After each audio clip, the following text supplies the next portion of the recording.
Dans cette vidéo, on va voir comment créer vos propres modèles de brief de rédaction avec Sroo.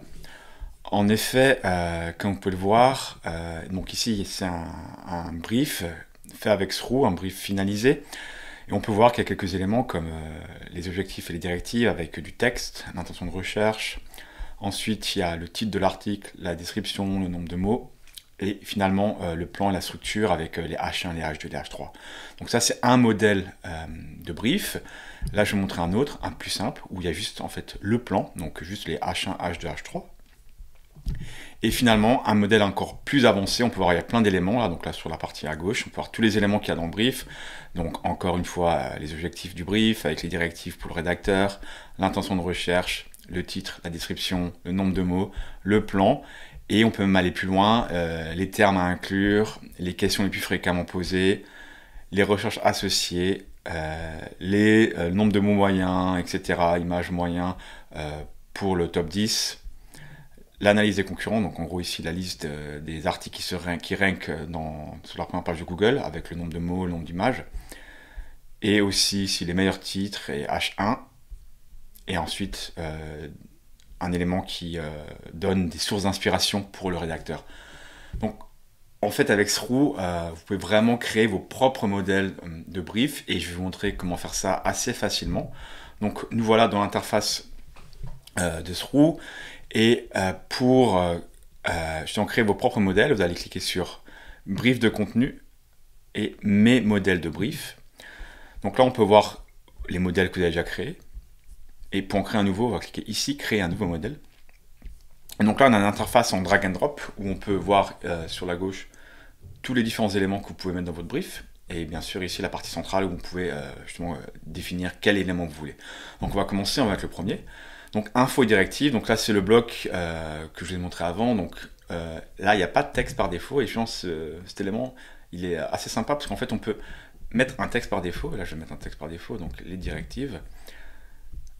Donc, on peut mettre du texte par défaut et chaque fois que vous allez créer un brief avec ce template, donc ce texte sera affiché. Donc, comprenez bien l'idée du template, c'est les templates sont réutilisables pour différents briefs, bien sûr. Donc, vous pouvez créer un template pour un projet, pour un client, pour un type de site, pour un type de format, voilà. Donc, vous pouvez créer autant de templates que vous voulez, donc soyez créatifs. Donc là, le premier élément, info directive, donc là, je mets juste en fait quelques guidelines pour le rédacteur. On peut définir l'audience aussi ici, par défaut, la région.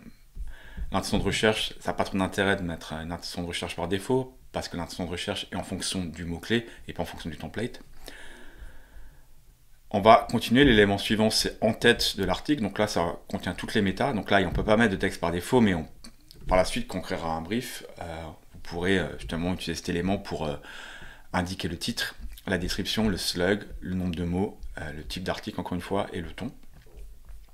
Donc on continue, un autre élément, plan et structure, donc là ça sera l'élément qui permettra de créer le plan et la structure de votre brief. Donc encore une fois là on ne peut pas mettre de texte par défaut. Donc là les trois premiers éléments, pour moi c'est les éléments essentiels on va dire. C'est le minimum que je mettrais dans un template, donc les directives, le titre, la description, le slug et le plan. Ensuite, on peut créer des briefs un peu plus avancés. Donc on va continuer, on va prendre tous les éléments un après les autres, comme ça vous allez tout voir.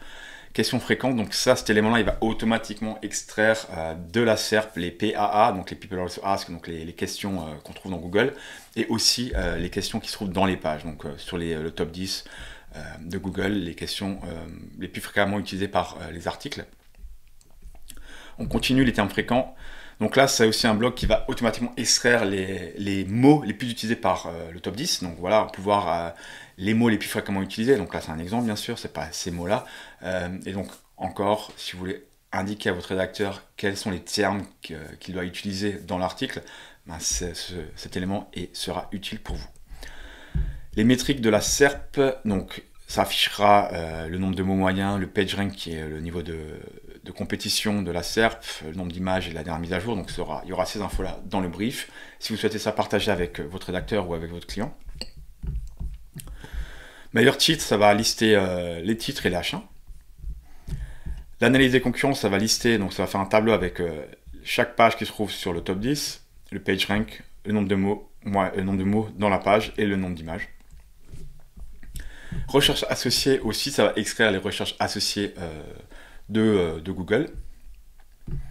Sources et citations, là ça va extraire les liens les plus fréquemment utilisés par vos concurrents. Donc en fait, tous les liens externes dans les pages, là, ils sont regroupés et vous allez voir les liens les plus fréquemment utilisés par vos concurrents. Et finalement, un bloc inspiration qui permet, en fait, qui va automatiquement afficher le top 3 des articles, le top 3 de Google, plus les sources et citations. Mais c'est un élément libre, donc au final, vous pouvez aussi mettre n'importe quel type d'inspiration. Les liens, donc si vous voulez aussi indiquer les liens à mettre dans la page, donc avec l'encre et le lien, donc voilà, vous pouvez indiquer la liste des liens à mettre dans la page. Plan des concurrents, donc là, ça sera un autre élément qui affichera les plans, donc la table des contenus du top 3, du top 10, du top 5, à vous de définir. Et donc vous pourrez aussi indiquer ça à votre rédacteur s'il va avoir une inspiration, savoir comment, quelle est la structure des H1, H2, H3 de vos concurrents. Donc ça, c'est tous les éléments que vous pouvez mettre. Et vous voyez, il y a un dernier, c'est le texte libre. Juste avant de parler du texte libre, chacun de ces éléments-là, vous pouvez le commettre qu'une fois. Donc voilà, bien sûr, il n'y a aucun intérêt d'avoir 2 fois les termes fréquents. Donc tous ces éléments-là peuvent être mis qu'une fois. Et ensuite, il y a un élément texte libre où là, vous pouvez mettre ce que vous voulez et autant de fois que vous voulez. Donc par exemple, texte libre, ça pourrait être, je ne sais pas, si je pensais peut-être indiquer les personas. Voilà, donc vous pouvez mettre tous les personas disponibles dans le public que vous ciblez, donc les personas que vous ciblez. Donc vous pouvez mettre ici peut-être les différents personas et en fonction de l'article, vous allez effacer celui-là qui ne correspond pas. Donc voilà, vous pouvez mettre aussi, je sais pas, des informations sur l'entreprise, des informations sur le projet. Voilà, utilisez ces blocs pour mettre du texte en plus dans votre brief. Vous pouvez aussi réduire la vue ici et bouger plus facilement les éléments. Donc on va juste effacer quelques éléments. Donc je vais garder ça, je vais enlever, je vais garder l'analyse des concurrents, on va enlever ça, on va garder le texte libre, on va enlever tout ça, on va faire un plus simple, et texte libre, on le mettra un peu plus en haut, voilà, par là. Donc là, vous avez vu, en étendant la vue et en réduisant, c'est plus simple pour, on va dire, bouger les différents éléments. Donc là, on a vu, on a info directive, voilà, il y aura ce texte par défaut, texte libre, en tête de l'article, plan et structure, questions, termes fréquents, etc. Donc on va juste mettre un petit titre ici. Et voilà, et donc là c'est fini, je vais enregistrer maintenant le template. Donc je mets un nom, je mets template, un super template fr, ok, voilà, j'ai ancré mon template. Ensuite, on peut cliquer ici, revenir sur la liste, mes modèles de brief, donc le template.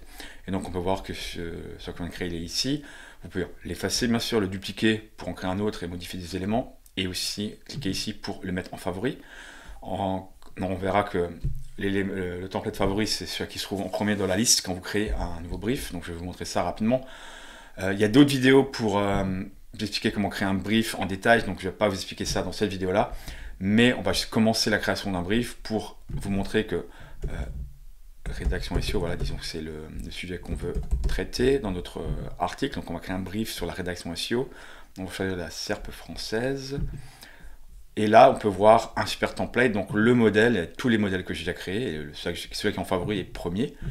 Donc on va maintenant créer le brief rapidement, juste pour vous montrer en fait la structure qu'on vient de définir. Donc là, je vous rappelle, Sroo analyse la SERP, va extraire des données de vos concurrents pour justement commencer à avoir des données par défaut dans le brief de rédaction. Et donc là, on peut voir tous les éléments ici qu'on a définis. Donc info directive, persona, donc l'élément persona qu'on avait défini en texte libre et tous les autres éléments. Et donc voilà, on peut voir info directive est rempli par défaut. Donc là, on n'a rien à modifier. Donc chaque fois que je vais utiliser ce template, j'aurai ce texte par défaut. Bien sûr, on peut le changer si on veut, mais l'idée c'est justement de réutiliser différents templates avec des textes par défaut pour gagner du temps. Là, je peux définir mon audience, etc. Les personas, donc comme je disais, il y a les deux personas. Peut-être pour cet article-là, on va dire, on ne vise pas les entreprises, on garde que le persona numéro 1, et ainsi de suite. Donc on a tous les différents blocs, et je vous invite justement à continuer votre apprentissage et à cliquer sur les autres vidéos pour savoir comment créer un brief et comment exploiter aussi le créateur de plans et de structures.